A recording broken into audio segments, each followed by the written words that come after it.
네, 안녕하십니까. 청암교를 담임하고 있는 이정현 목사입니다. 이렇게 온라인 영상을 통해서 우리 대전 온누리교회 우리 성도님들, 또 우리 가정, 우리 차세대 식구들 만나게 됨을 너무너무 반갑고 너무너무 귀하게 여깁니다. 코로나 힘든 시간을 보내고 있을 텐데 오늘 이 말씀이 우리 대전 온누리교회 우리 성도님들, 또 우리 가정들, 식구들, 또 자녀들에게 힘이 되고 용기가 되고 은혜가 되는 말씀이 되었으면 좋겠습니다.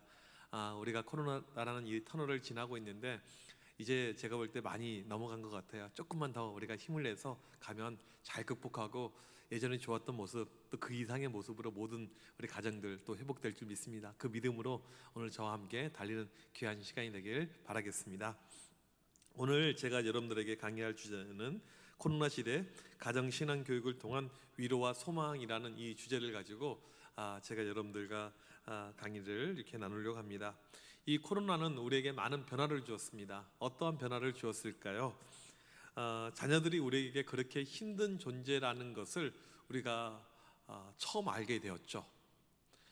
또 배우자가 옆에 늘 함께 있는 것이 그렇게 어려운 일이라는 것도 우리가 알게 되었습니다. 실제로 그 어떤 배우자들, 이 부부들 스킨십이 매우 좋은 서구권 같은 경우도 이번 코로나를 통해서 이혼율이 그렇게 많이 올라갔다고 합니다. 특별히 우리 부모님들, 우리 아이들 키우면서 이런 생각들이 많이 드셨을 거예요. 학교가 이렇게 좋은 곳이었다는 것을 우리가 이번에 깨달게 되었을 것입니다.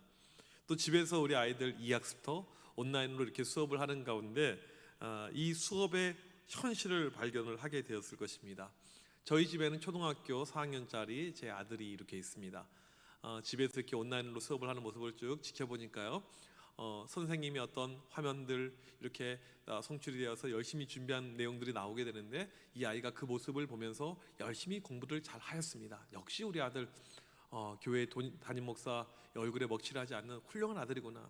1시간 동안 움직이지 않으면서 이 아이가 열심히 화면만 보면서 집중을 하고 있는 거예요. 참 귀한 아들이라고 저는 그렇게 굳게 믿었죠. 알고 봤더니 옆에 다른 창에는 유튜브가 계속해서 올라오고 있었습니다. 소리를 꺼놓은 상태에서 유튜브 그림을 보면서 얘는 1시간 동안 그렇게 시간을 보냈던 것입니다. 여러분 가정은 어떠세요?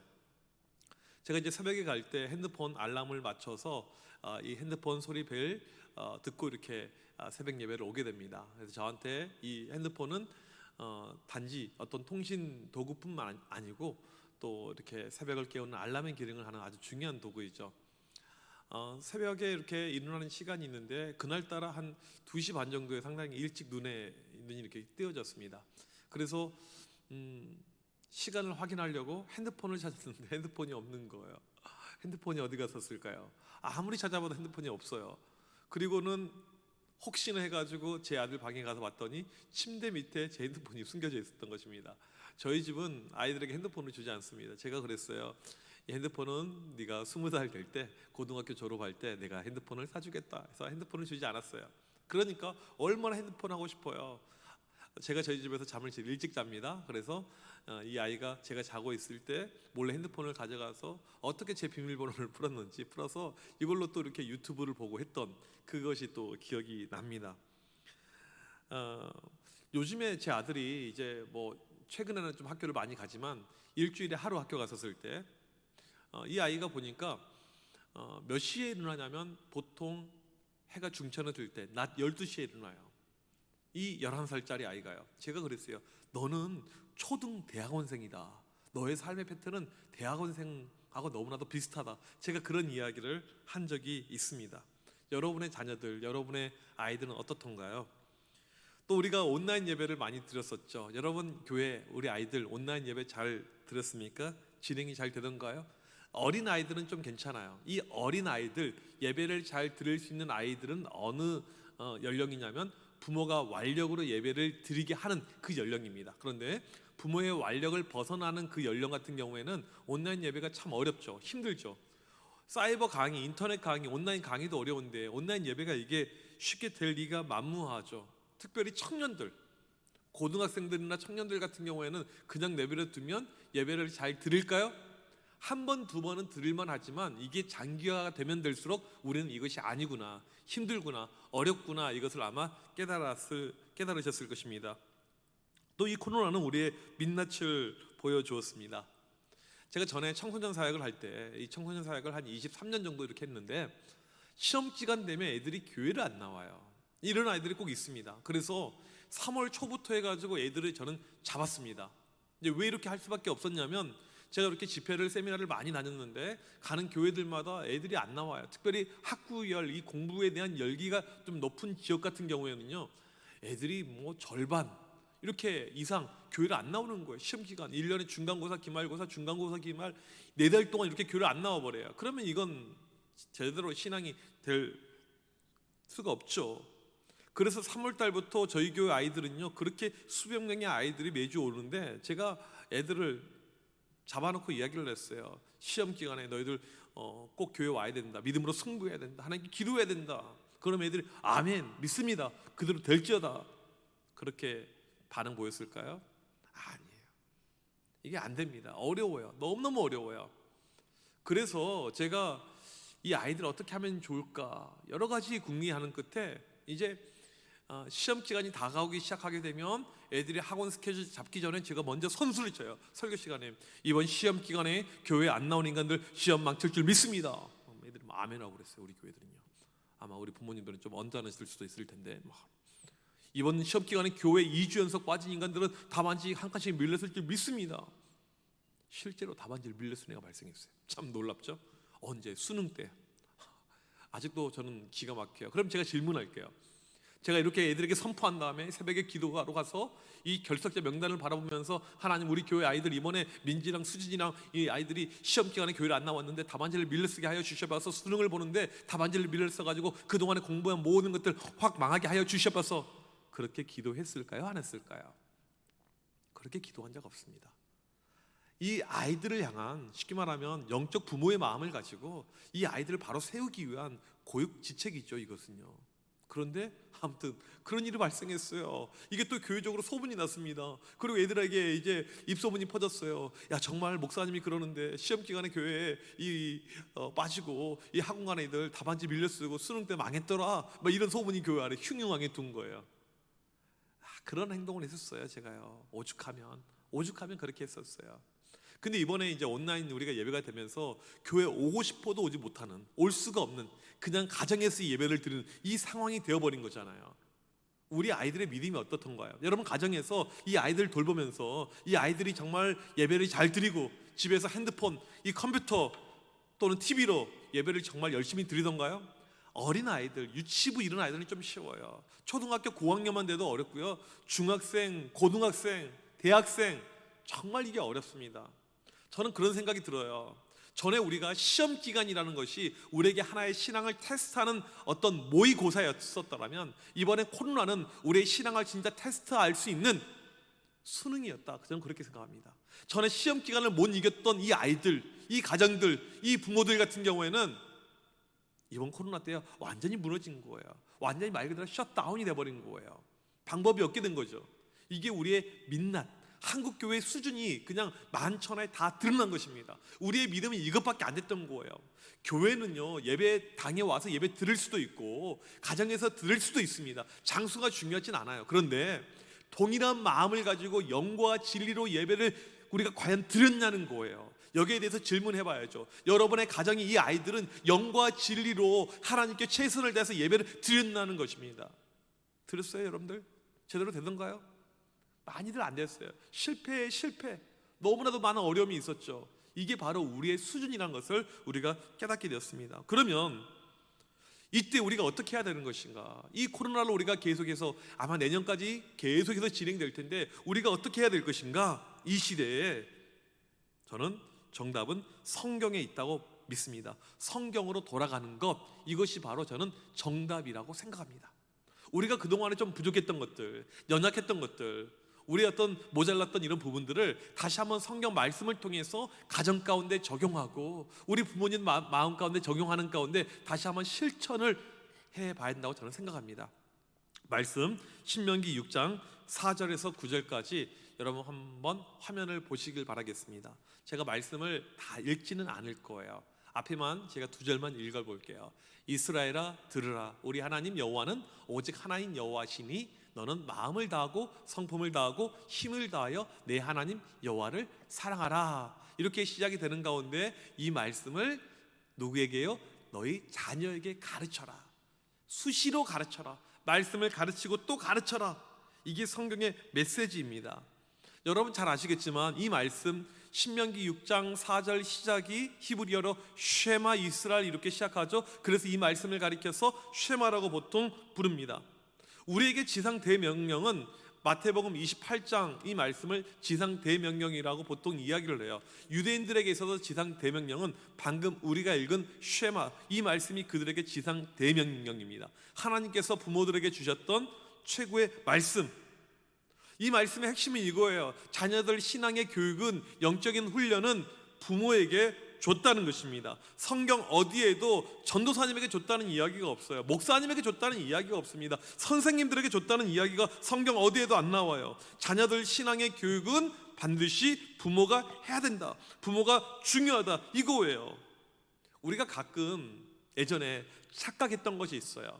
좋은 교회, 우리 이렇게 온누리교회처럼 훌륭한 교회에 아이들을 맡겨만 두면 이 아이들이 자연스럽게 교회 시스템 가운데 프로그램을 통해서 영적으로 성장한다, 이렇게 생각을 했던 적이 있습니다. 그래서 우리는 좋은 프로그램, 좋은 시스템, 여기에 상당히 우리가 치중을 하죠. 저랑 친하게 지내는 목사님이 계시는데 하루는 이런 이야기를 저에게 해요. 교회에서 청소년부를 담당을 하고 있는데 어떤 권사님 한 분이 교회에 새로 등록을 했습니다. 그리고 그 가정에 신방을 갔어요. 아주 성실한 목사님이셨어요. 그리고는 이 할머니가 손주를 직접 키우고 있었습니다. 부모님 밑에서 크게 좀 어려웠던 가정 환경이어서 할머니가 이 아이를 키웠어요. 근데 이 아이를 이 목사님에게 소개하면서 이렇게 이야기를 한 거예요. 목사님, 앞으로 이 아이는 목사님이 책임지셔야 됩니다. 이렇게요. 이 아이가 어떤 아이였냐면 이 컴퓨터 게임 중독에 빠진 아이였습니다. 원래는 야구 선수였어요. 그런데 부상으로 더 이상 야구할 수가 없자 그냥 하루 종일 침대에서 뒹굴면서 그냥 먹을 거 먹어가면서 게임만 하는 그런 아이였습니다. 그 아이는 이제 목사님이 책임지십시오 이거예요. 우리 아이가 망가졌는데, 우리 아이가 지금 엉망인데 이 책임은 교회가 지십시오 이거죠. 지금도 보게 되면 주일학교 프로그램이 좋으면요, 교인들이 몰립니다. 아이들 어떤 교육의 환경들이 좋으면 부모들이 많이 몰려요. 우리나라 부모님들은 교육하게 되면 아주 꺼벅 죽죠. 그만큼 교육에 민감한 것이죠. 그만큼 우리는 교육에 대해서 이렇게 갈망, 사모하는 마음이 많이 큽니다. 근데 성경은 분명하게 이야기합니다. 우리 아이들 신앙의 교육은 바로 가정에서 이루어진다. 부모가 해야 된다. 교회의 몫이 분명히 있긴 합니다. 주일날 교회에서 감당해야 될 부분이 있지만 진짜 중요한 것은 바로 누가요? 부모님이, 바로 여러분이 반드시 해야 된다는 것입니다. 신명기 6장 4절에서 9절까지를 우리가 아까 보았잖아요. 그렇게 우리가 말씀대로 실천할 때 우리 자녀가 걸을 때든지 누워있을 때든지 늘 말씀으로 양육하고 말씀에 힘을 다할 때 어떠한 결과가 나타나는가? 신명기 6장 10절에서 13절 말씀을 보도록 하겠습니다. 이게 이제 우리가 이 말씀대로 살았었을 때 결론이에요. 제가 말씀을 다 읽지는 않겠습니다. 여러분들 눈으로만 이 말씀을 화면을 통해서 한번 쭉 보시길 바랍니다. 어떠한 내용이에요? 우리가 그냥 봐도 너무너무 기분이 좋은 내용이죠. 좋은 내용입니다. 너무나도 좋은 것이죠. 축복이에요. 이 말씀을 한 글자로 축약하면 축복, 복을 주겠다 이 뜻입니다. 말씀대로 살아갈 때요.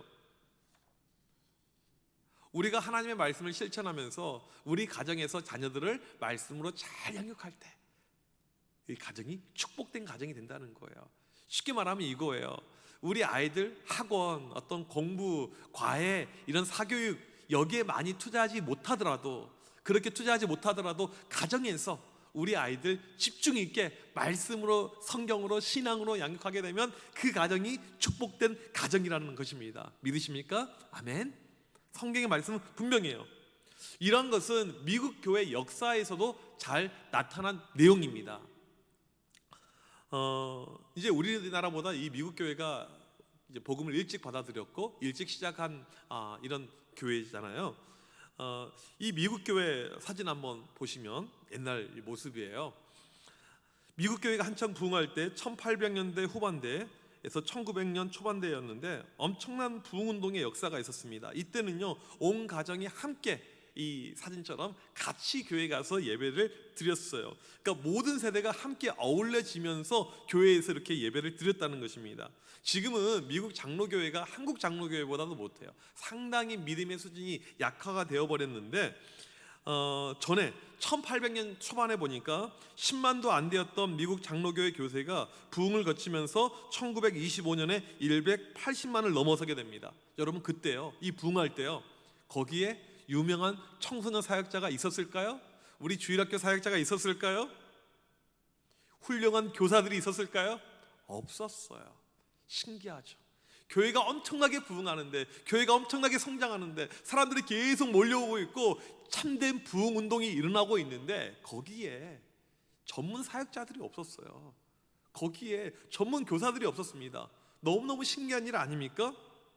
그때요, 어떠한 세팅 그림이었냐면 온 가정이 함께 주일날 같이 예배드리고 오는 그런 그림이었습니다. 그러면 집에 와서 또 같이 식사를 하고 또 가정 예배를 드리고, 그렇게 하루가 마무리가 된 거예요.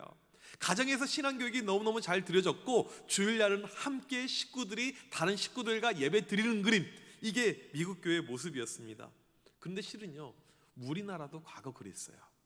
우리 아마 연세가 좀 있으신 장로님들, 권사님들, 집사님들 보게 되면 가정 예배가 옛날에 있었죠. 저도 어렸을 때 매일 가정 예배 드렸습니다.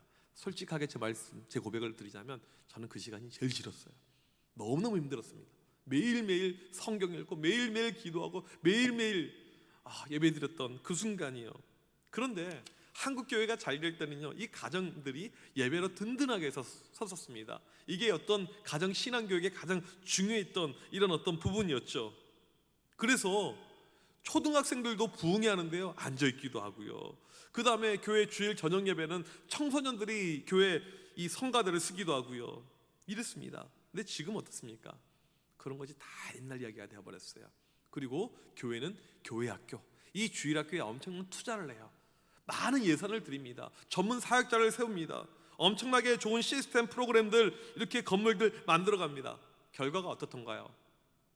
많은 열매가 있습니까? 잘 됩니까? 물론 온누리교회는 잘 될 거예요. 그런데 모든 교회들이 그럴까요? 그러지 않을 거예요. 예전보다 투자는 많이 하는데, 열심은 더 있는데 이상하게 안 돼요. 힘듭니다. 어렵습니다. 이런 이유에서 제가 미국에서 유학할 때, 공부 중일 때, 제가 이제 박사 학위를 이제 공부하고 있었던 2000년대 이 초반에 보게 되면, 그때 이미 미국에서 가장 큰 교단, 남침내 교단 같은 경우에는 이 교회 교육의 어떤 패러다임을 바꿔버립니다. 그래서 패밀리 미니스트리, 부모와 함께하는 교회 교육, 가정이 함께하는 교회 교육, 이렇게 그림을 아예 바꿔버립니다. 노선을 바꿔버렸어요. 그리고 거기에 집중 투자하는 모습을 보았습니다. 지금 이것이 미국 교회 전체적인 대세가 되어서 가정이 함께하는 패밀리 미니스트리, 이 가정에 투자하는, 가정에 집중하는 그런 그림을 가지고 지금 교회들이 다 가고 있습니다. 교회 간의 어떤 세대 간의 구분들을 없애고 인터제너레이셔널 미니스트리, 세대를 초월하는, 세대를 아우르는, 3대가 함께하는 그런 그림으로 가고 있습니다. 이게 바른 거죠. 이게 바로 성경적인 것입니다. 또 한 가지 재미난 데이터가 있습니다. 미국에서 가장 종교성이 높은 종교들이 있는데요, 그게 바로 유대교와 몰몬교입니다. 이제 뭐 우리랑은 노선도 다르고 라인도 다른, 어떻게 보면 다른 종교라고 할 수 있는 이 유대교와 몰몬교의 종교성이 높아요. 종교성이 높다는 것은 무엇이냐면, 얼마나 자주 교회 가는가. 매주 교회 갑니까? 여기 체크. 그 다음에 매일 성경 읽습니까? 매일 기도합니까? 체크. 헌금 생활 잘합니까? 이런 어떤 신앙의 기본적인 것을 체크했는데, 거기에서 개신교보다 유대교나 몰몬교가 훨씬 더 압도적으로 위에 있는 것을 보게 되었습니다. 재미난 것은요, 유대교가 주일학교가 없어요. 같이 예배드립니다. 그런데 1등을 달리고 했어요. 몰몬교도 마찬가지예요. 신기한 건요, 몰몬교는 최근 미국에서 20년, 30년 사이에서 2배로 성장한 교단입니다. 엄청난 성장을 했어요. 우리는 이제 2단이라고 이렇게 우리가 그들과 교제하지 않고 교류하지 않고 있지만, 이들의 어떤 성장은 막을 수가 없습니다. 둘 다 주일학교 전문 사역자가 없습니다. 가정이 중심이에요. 가정의 신앙교육, 여기에 모든 초점을 다 하고 있습니다. 결국 부모가 파워라는 것입니다. 부모가 소망이라는 것이에요. 가정의 신앙교육이 결국에는 정답이라는 것입니다. 이 하트 커넥션이라는 제가 그림을 하나 보여드릴 텐데요. 다음 화면 한번 보여주시면, 이 가정이 결국에는 힘이 있고 부모에게 있고 이게 정답이라는 것을 우리가 알 수 있는데, 이게 무엇이냐면, 이제 우리 여성분들 아이를 출산해 본 경험이 있으신 분은 아시겠지만, 아이를 임신하게 되면 이제 아이가 자라죠, 뱃속에서요. 그러면 엄마의 모든 좋은 양분이 엄마의 탯줄을 통해서 이 아이에게 전달이 되게 됩니다. 심지어는 아이들이 숨 쉬는 것도 다 탯줄을 통해서, 이 탯줄이 너무너무 중요하죠. 엄마랑 이 아이랑 탯줄을 통해서 이렇게 연결이 되어져 있습니다. 마찬가지예요. 우리가 하나님과 연결고리가 있습니다. 그래서 우리가 기도를 통해서, 말씀을 통해서, 예배를 통해서 하나님과 영적인 이 커뮤니케이션이, 영적인 이 탯줄을 통해서 이루어져요. 똑같은데 우리와 자녀들 사이에 이미 이 아이가 탯줄을 끊고 세상에 태어났지만 여전히 파이프라인이 연결이 되어져 있다는 거예요. 부모의 어떤 사랑들, 부모의 좋은 감정들, 이것이 자녀들에게 흘러내려갈 수 있게끔 파이프라인, 감정의 파이프라인이 이렇게 만들어져 있다는 것입니다. 그런데 보게 되면 부모가 하나님 앞에 잘 서 있고 바른 삶을 살고 있고 인격적이고 너무너무 훌륭하면 자녀들 역시 그러한 영향을 그대로 받고 있는데, 지금 문제는 부모님들이 이 파이프라인을 자녀들의 심장에 잘 꼽아서 잘 전수를 못하고 있는 것이 우리의 어떤 현실, 지금 이 시대의 상황이라는 것입니다. 이 파이프라인만 잘 연결이 돼 있으면 아무런 걱정할 것이 없어요. 여러분 신앙교육 염려들 아무것도 없을 텐데, 이 파이프라인이 지금 다들 문제가 발생했습니다. 부모의 좋은 것이 자녀들에게 흘러가기에는 이게 막혀 있어요. 중간에 커트가 되어져 있습니다. 그러니까 우리 아이들이 파이프라인을요 다른 데 꼽아요.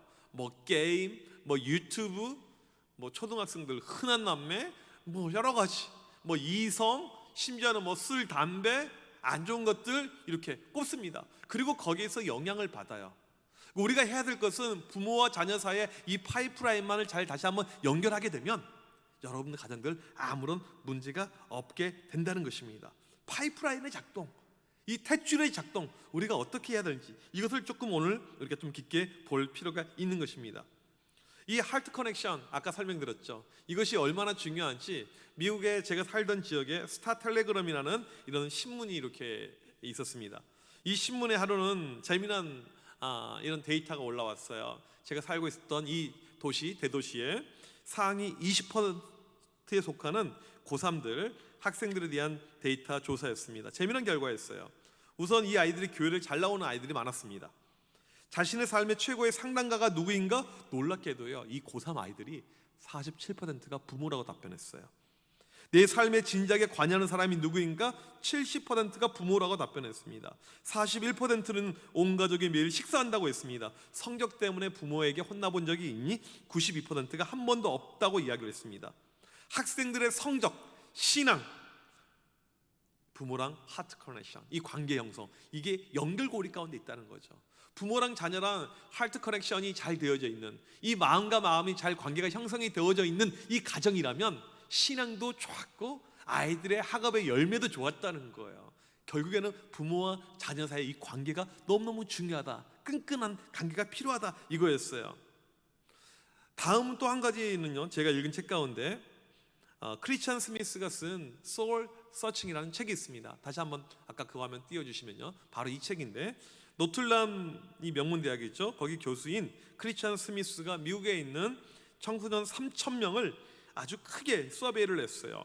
믿음의 정도를 1, 2, 3, 4로 나눠가지고 믿음이 좋은 아이부터 교회 잘 안 나오는 아이들 가운데 쭉 이렇게 리서치를 했습니다. 리서치의 내용은 이런 것이었어요. 미디어 시청 시간, 성의식, 일탈 행위, 감정 기복, 또 이런 내용들. 그런 가운데 이 아이들이 어떠한지 조사를 했는데, 믿음이 좋은 아이들이 삶의 모든 지표가 좋게 나왔던 이런 것을 보게 되었습니다. 그 이유가 어디에 있었던가? 이 리서치를 쭉 깊게 봤더니 부모와의 좋은 관계성이 다 있었습니다.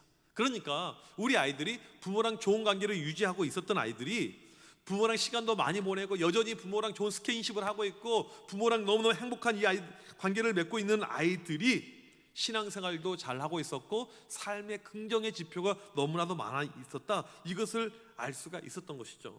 결국에는 하트 커넥션입니다. 부모랑 자녀의 관계. 이번 코로나 때문에 원치 않은 이 잦은 관계가 만들어졌잖아요. 우리 특별히 엄마들, 어머니들 얼마나 고생이 많으십니까? 이 아이들, 이게 저희 집만 하더라도요, 제가 애 2명 키우는데 저희 아내가 그렇게 착한 여자예요. 천사 같은 와이프인데 그렇게 화를 많이 내고 소리를 많이 지르는 걸 처음 봤습니다. 아이들이 엉망이에요. 학교가 존재하는 것이 얼마나 감사했는지, 학교를 매일 갈 수 있었다는 것이 얼마나 감사했는지, 이것을 우리가 깨달을 만큼 이게 어려워요. 쉬운 일은 아닙니다. 하지만 우리가 지금부터 할 수 있는 것이 얼마든지 많이 있습니다. 이 관계 형성은 다른 것이 아니에요. 아이들의 마음을 잘 헤아려주고 잘 이해해주고 함께 시간을 보내는데 그냥 보내는 것이 아니고 아이들과 호흡하면서 시간을 보내주는 거. 그러니까 우리는 교회만 데려오면 된다라고 생각을 하고 성경을 펴면 된다고 생각하는데 그것이 아니고 이 아이의 마음을 잘 터치해주는 거, 다독여주는 거, 이해해주는 거, 알아주는 것, 이것만 되면 충분히 여러분들 지금도 늦지 않고 우리 아이들 영적인 성장뿐 아니고 학업과 삶의 모든 좋은 지표로 달려갈 수가 있다는 것입니다. 그래서 이제는 시대가요, 교회 학교, 주일 학교의 시대가 아니고 부모 학교가 중요해요. 제가 이것을 교회에서 조만간에 시작을 하려고 준비를 하고 있습니다. 어떻게 하면 우리 부모님들 좀 도움 줄 수가 있을까? 우리 아이들과 소통하는 법을 좀 가르쳐 줄 수가 있을까? 그리고 이 훈련을 우리가 잘 하게 되면, 기초부터 하나씩 하게 되면 충분히 이 시대에도 우리 가정들이 세워질 수가 있다고 저는 믿습니다. 그럼 이 시간에 우리 가정들이 겪고 있는, 특별히 믿음의 가정들이 겪고 있는 이 시대의 어떤 문제들, 고통들, 아픔들이 무엇인가를 다시 한번 조금 점검을 해보는 시간을 가지려고 합니다. 한번 화면을 보시면요, 현대 기독교 가정이 직면한 10가지 문제가 이렇게 쭉 나오게 되는데, 이게 이제 랭킹이 있습니다. 혹시 화면이 준비가 되어져 있습니까? 네. 이 화면 말고요. 그 앞에 화면 없습니까? 네. 그럼 제가 그냥 읽어드리겠습니다. 10가지 문제들인데요. 먼저 기독교 가정이 직면한 10가지 문제 중에 10위가 무엇이냐면 물질주의입니다. 돈이 삶에서 너무나도 중요한 부분을 차지하고 있죠. 때로는 하나님보다 돈이 더 중요해 버렸어요. 이게 아이들 가운데 부모들을 통해서 다 들어가고 있습니다.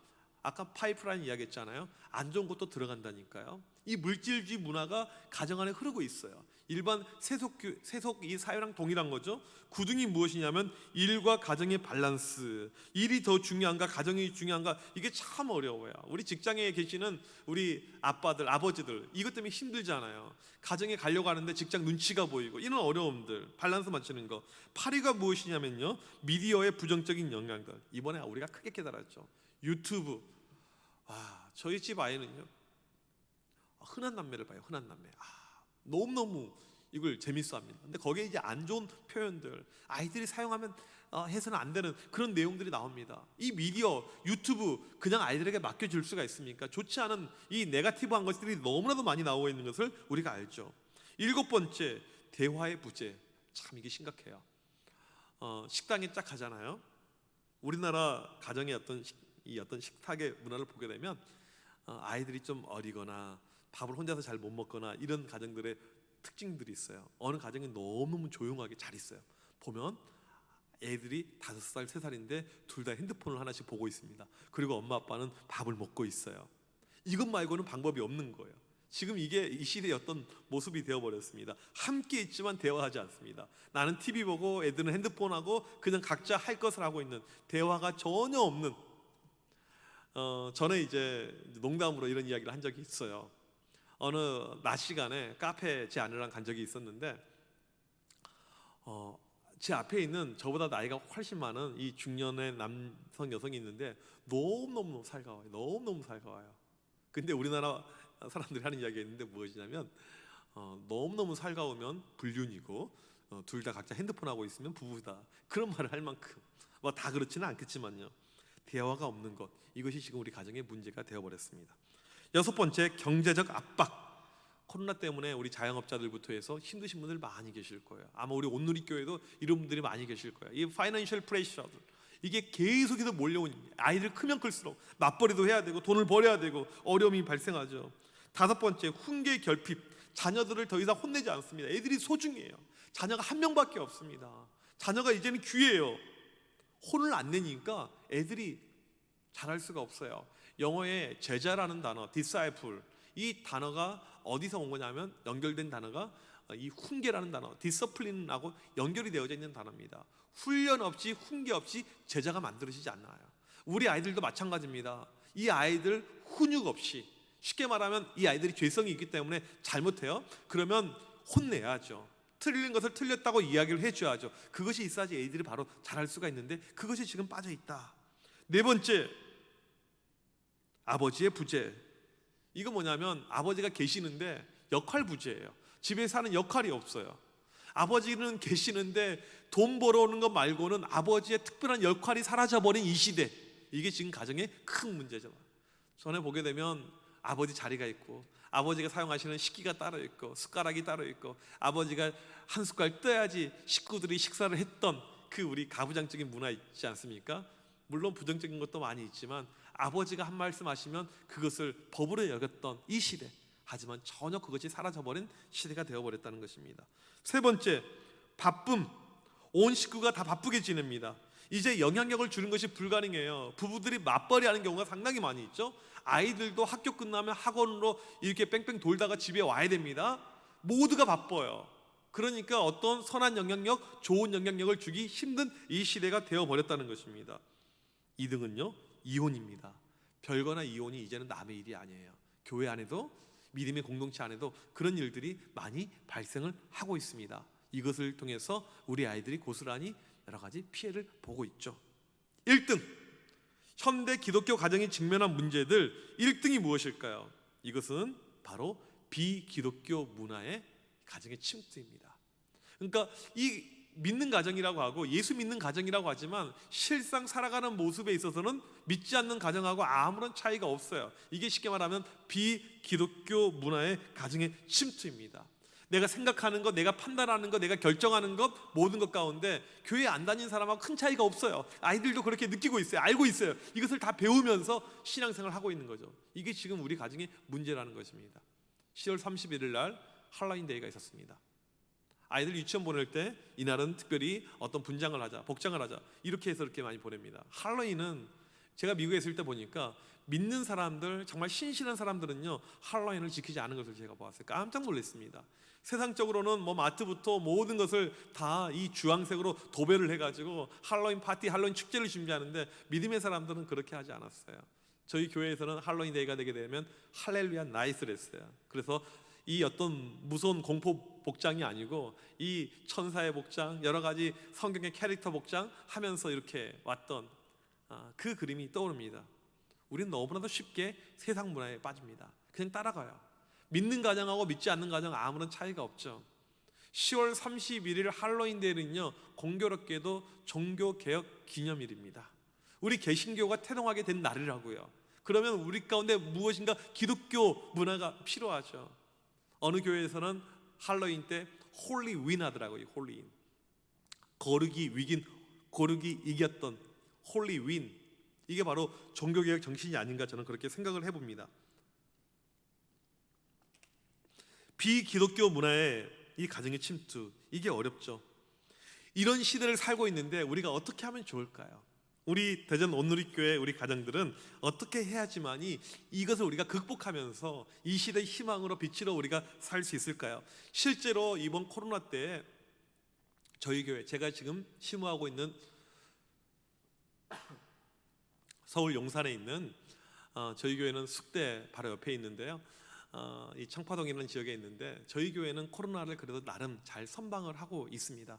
그 이유가 있어요. 왜 그러냐면 화면, 다음 화면 한번 보여주시면 어떤 제가 부임하게 되면서 이 주일학교의 패러다임을 바꿔버렸어요. 그러니까 어떤 교회 교육에, 교회 큰 어떤 교육의 그림 자체를 바꿔버렸습니다. 이게 저희 교회가 잘 극복한 이유입니다. 패러다임을 어떻게 바꿨을까요? 가정에 상당히 많은 힘을 실어줬어요. 코로나 터지기 이미 직전에요. 저희 동네는 어떤 동네냐면요, 지금 서울 용산하게 되면 서울에서 강남 다음으로 집값이 가장 비싼 곳입니다. 집값이 매우 비싸요. 저희 교회는요 72년 된 교회입니다. 역사와 전통이 있어요. 총회장도 나온 교회입니다. 유명한 분들이 많이 배출이 되었어요. 여러분, 이렇게 된 교회 가운데요, 지금 좋은 교회는 별로 없어요. 노령화, 고령화가 너무너무 돼가지고 이 주일학교 사역, 교회학교 사역, 이 어린이 사역, 이게 하기가 너무너무 어려워요. 이 교회학교가 잘 되는 데는요, 이 아파트도 좀 많이 있고 그 다음에 아이들도 보이고 이렇게 해야 되는데 저희 교회랑은 전혀 상관이 없는 그런 어떤 모습입니다. 제가 부임하면서 받았던 말씀이 마태복음 22장 32절 말씀입니다. 바로 이 말씀이에요. 나는 아브라함의 하나님이요, 이삭의 하나님이요, 야곱의 하나님이로다. 저희 교회는요 3대가 함께 신앙생활을 해요. 할아버지가 있고요, 부모 세대가 있고요, 자녀 세대가 이렇게 있습니다. 주일날 되게 되면 함께 모여요. 함께 예배 끝나고 다 같이 모여서 식사도 할 수가 있고 이런 어떤 모습을 가지고 있죠. 그만큼 노인 인구가 많은 교회입니다. 저희 교회는요 심의 권사보다 은퇴 권사가 훨씬 더 2배 이상 많은 그런 어떤 노인들이 많은 교회예요. 이런 교회 가운데 어떠한 교회 청사진을 그리면 좋을까? 제가 볼 때는 신앙의 길을 교사가 아닌 부모가 잡아야 된다. 부모한테 모든 것을 넘겨야 된다. 이거였습니다. 그리고 이것을 제가 1년 동안 이렇게 실천하고 실행으로 옮겼습니다. 첫 번째로 했던 것은 무엇이냐면 말씀의 세대 통합을 이렇게 만들었어요. 그래서 아마 우리 온누리교회는 큐티가 많이 일상화되었을 거라고 보지만 제가 부임했었을 때만 해도 저희 교회는 어떤 큐티 같은 거 전혀 몰라요. 큐티가 뭔지도 몰라요. 그래서 연초에 세미나를 열어서 우리 아이들부터 모든 어른들까지 함께 다 큐티를 해서 새벽 예배 나오는 말씀부터 우리 영아부, 큐티, 유치부 큐티, 모든 아이들 큐티가 동일한 본문이에요. 그래서 집에서 언제든지 부모랑 자녀랑 말씀으로 커뮤니케이션, 말씀으로 대화가 이루어지게끔 그렇게 교회 세팅을 했습니다. 이게 첫 번째 제가 한 것이고요. 두 번째로는 무엇이냐면 온 세대가 함께 기도하는 자를 이렇게 만들었어요. 토요일 날이면 함께 이렇게 기도하는 시간을 마련했는데 제가 보니까 아이들의 이 기도는요 부모의 기도를 많이 따라갑니다. 제가 이제 지방에 있을 때 제 아내가 이 횃불 트리니티 이 신학교에서 상담한 박사 공부를 하고 있었는데 일주일에 3일을 서울에 있어야만 했어요. 그때 이제 제 아들이 이 유치원을 다니고 있었던 한 5살 정도 됐을까요? 한 그 정도 나이였습니다.